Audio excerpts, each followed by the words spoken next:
Ladies and gentlemen, can I call you to attention, please? Ladies and gentlemen, can I please have your attention? I trust that you're enjoying your entrees and your mains are about to be served.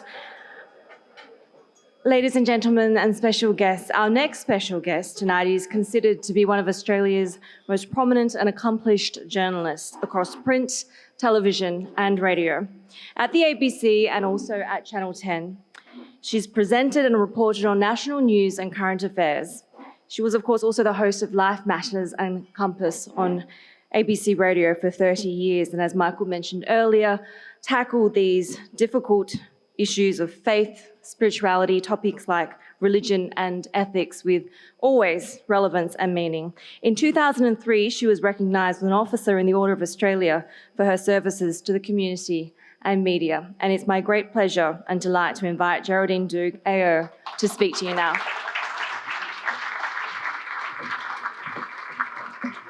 Well, thank you, Heidi, very much indeed. You know, there's a great, and you get lovely sort of intros like that. You remember Nicholas Tomlin, who was one of the better known members of my profession, said the only qualities necessary for real success in journalism are a rat-like cunning, a plausible manner, and a little literary ability.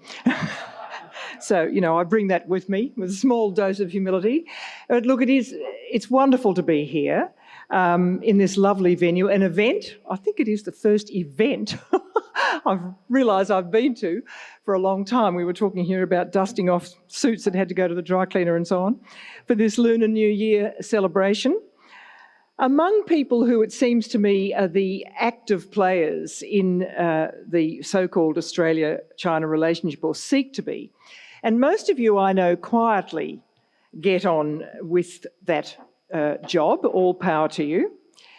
There are people here who willingly enter the public fray. Only the experienced and the brave and the impervious, it seems to me these days, choose to raise their heads above the parapets to argue that a better functioning Australia-China relationship is surely in our national self-interest.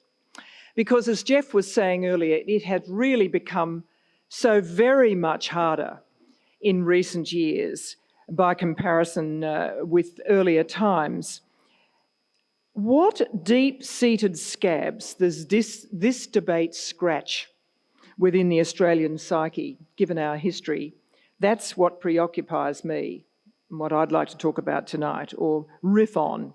How much does this drama play with our minds in a way that borders on the neurotic? A bit more than alert and alarmed, to plagiarise John Howard. It's as if the identity wars have come rushing into this arena, big time, pretty suddenly too, which has all been a bit of a shock. And various people whom I had judged to be rather cool cat commentators virtually compete these days to articulate the most ghastly outcomes should we remain naive little ockers ready to walk unprepared into devilish Chinese traps. Now, admittedly, a middle power like us has to maintain constant vigilance about the geopolitical scene. Who will be our great and powerful friend into the future? How do we thrive despite our fear of abandonment, that wonderful phrase that Alan Gingell coined to describe an existential fear that he thinks we harbour, and I agree with him actually, about reliable allies should hostile forces gather. I mean, Singapore's fall just on 80 years ago sealed that one. But given my ABC position, I can't really wade into the outright politics of these issues. I can choose to enter via the side door, to explore, to almost psychoanalyse what I think is happening within the commentariat, my particular world, which I find fascinating. Now, maybe I'm guided by some personal history. My late mother, Peggy Normoyle, as she was born in Young in 1918, just up the road from a place called Lambing Flat, where there's now a lovely garden honouring the contribution of Chinese people in Australia over many years. But that horticultural beauty covers up a really awful time in our modern history, a 10-month-long agony in 1860-61, marred by shocking riots between Anglo-Celtic and Chinese miners on the goldfields. The worst violence on Australian soil, other than the frontier wars, vastly worse than the Eureka Stockade, much more demanding for authorities. And just to prove how little does change in Australian politics, it was bookmarked by simultaneous debates in the Macquarie Street Parliament, just along the road, about who had the right to enter Australia and who would say they could stay. But the interactions were nasty, they were vicious, they left very long scars and real doubts that Chinese and Australians could ever work side by side. There was real sexual tension and competition too, because the essentially young male Chinese arrived accompanied by very few women. Well, they weren't really allowed in anyway, but in fact it's quite amusing to read through some of the newspapers at the time, as not infrequently very poor women, white women, often Irish Catholic girls, decided to throw their lot in and marry Chinese men because they knew how to treat women, unlike the brutes, the Australian brutes they'd experienced in the rocks and the ports of Melbourne. Really quite true. It's fascinating to read. Gradually, though, the Chinese chose to leave gold mining and move to menial but vital jobs that the Australians didn't want to take up. Market gardeners, cooks, bakers, laundrymen and so on. So they weren't in direct competition with native-born Aussies, and that seemed to relieve things, which I think is pertinent. Toss into that brew some Chinese readiness to work for less than half the existing wages on ships, plus the post-war 1950s debates with displays, remember those giant arrows pointing down to Australia from the east amidst fear of invasion, as well as the ubiquitous opium den references, the mysterious separate Chinatowns in so many of our settlements, the persistent talk of opium dens and depraved practices. And look, this was powerful imagery about otherness, going very deep, I would argue, leaving lingering insidious impacts, and we haven't even mentioned the White Australia policy, for instance. Even reading some of the history is quite instructive. The Anglo miners, for instance, it's just a little sort of side fact. The Anglo miners liked to work individually or in small groups of mates to work the fields and extract the gold. It was hard, unrewarding work. A lot of them failed in this sort of desperate bid to win the lottery and change their fate. The Chinese apparently came in big groups, more accustomed to tougher life and privations. They fanned out across the fields in a sort of military operation to winnow out the reluctant gold. Were they successful? Well, it's pretty hard to be sure. That's quite an interesting debate in historical circles.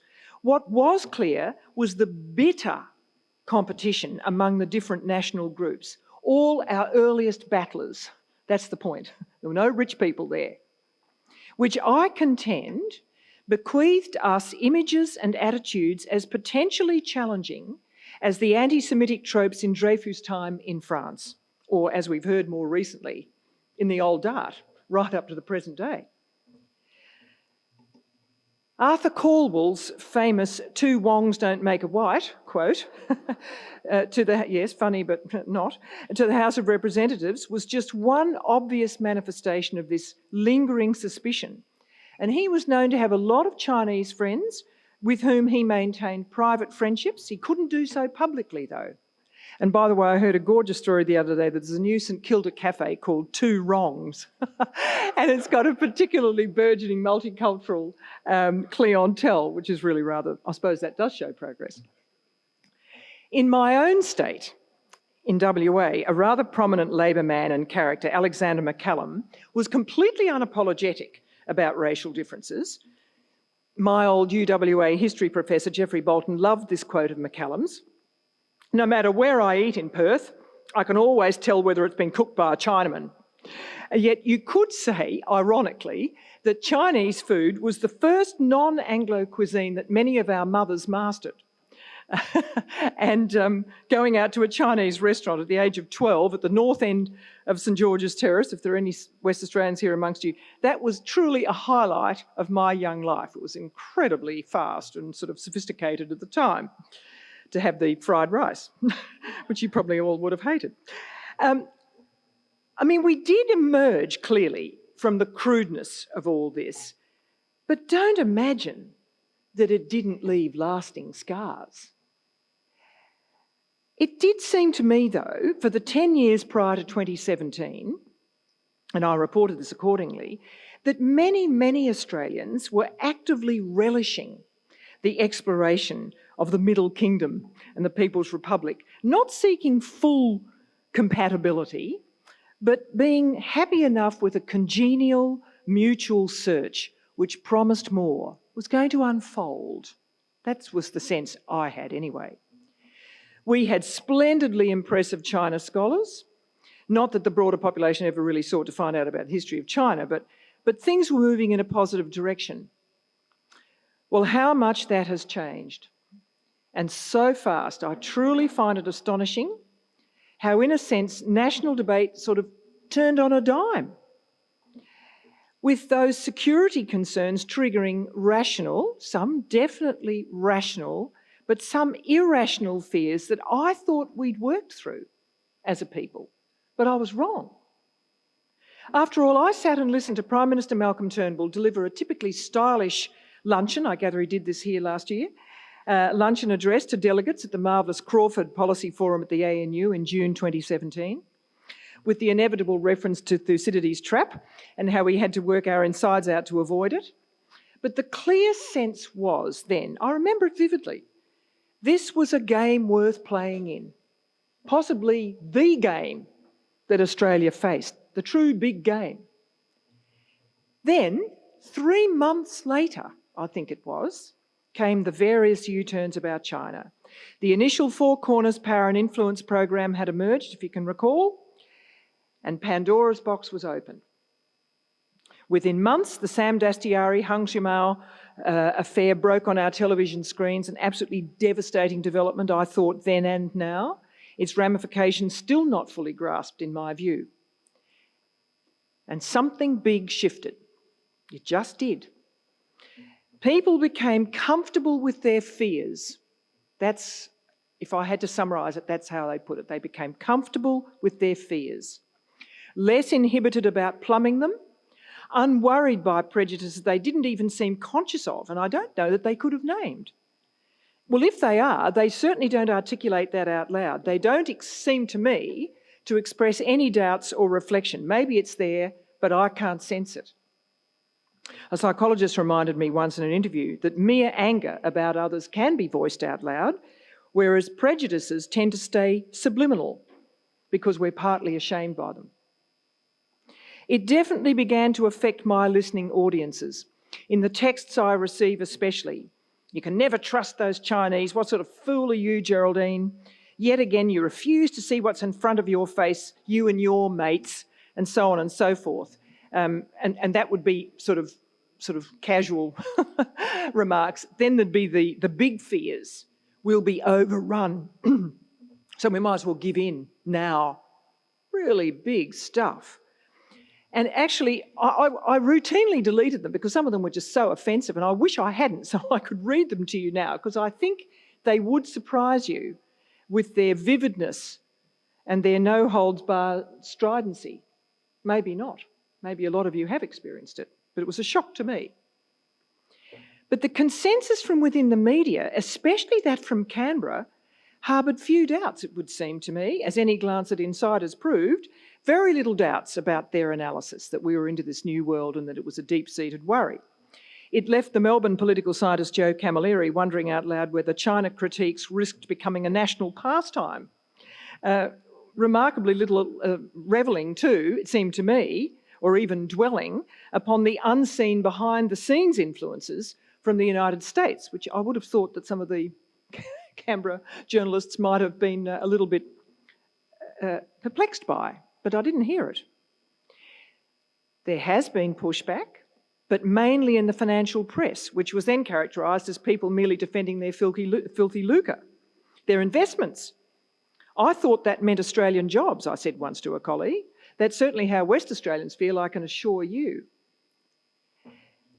Had I fallen for a three-card trick, I asked myself, had I been groomed, as people sort of were suggesting, been bewitched by the well-known ability of China to weave its magic on Westerners, I did love exploring its history. I'd visited 3 times, including twice as a guest of the 33-strong Australian Studies Centre in China, more than any other single country. And my goodness, wasn't that something? Discovering venerable Chinese scholars who'd turned their lives over to translating and interpreting Patrick White, who'd always overwhelmed me completely.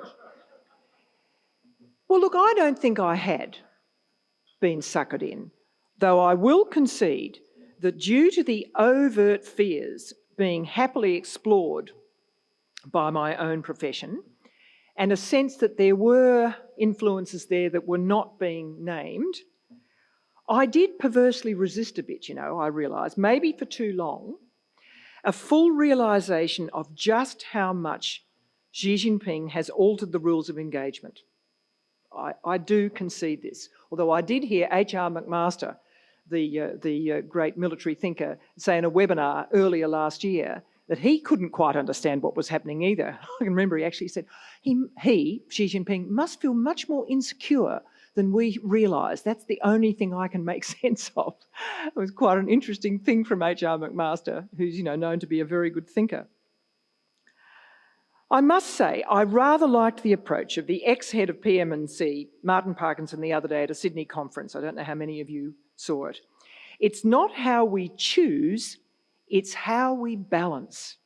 It's altogether different language. It doesn't dodge anything, but it invites something more.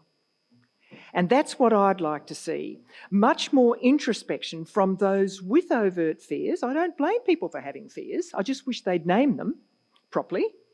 And with platforms to expound them. Do they see themselves somehow, I've started to wonder, as fated inheritors of Churchill and his mates, nobly warning, without being listened to, of a coming catastrophe in the 30s, that everyone other than them is an appeaser?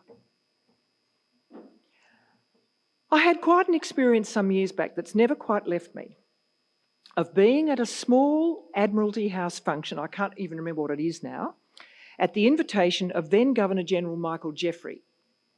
It was October 2003, when Chinese President Hu Jintao was hosted around Sydney after the APEC Leaders Summit in Bangkok, en route to Canberra, to address the joint Houses of Parliament the following day. I think we can all remember that amazing. George Bush one day, Hu Jintao the next. And from inside the house, at my little function, I saw the Chinese leader standing alone on the shores of those beautiful gardens at Kirribilli, gazing out over Sydney Harbour, Gadigal land, in all its majesty. Just gazing around, mesmerised, it seemed to me, and why not? I wondered then, and now really, what passed through his mind that day about us Australians. I can't know, of course, but it was an awfully long way from lambing flat. And somehow or other, that trajectory can't be a bad one for either country. Thank you.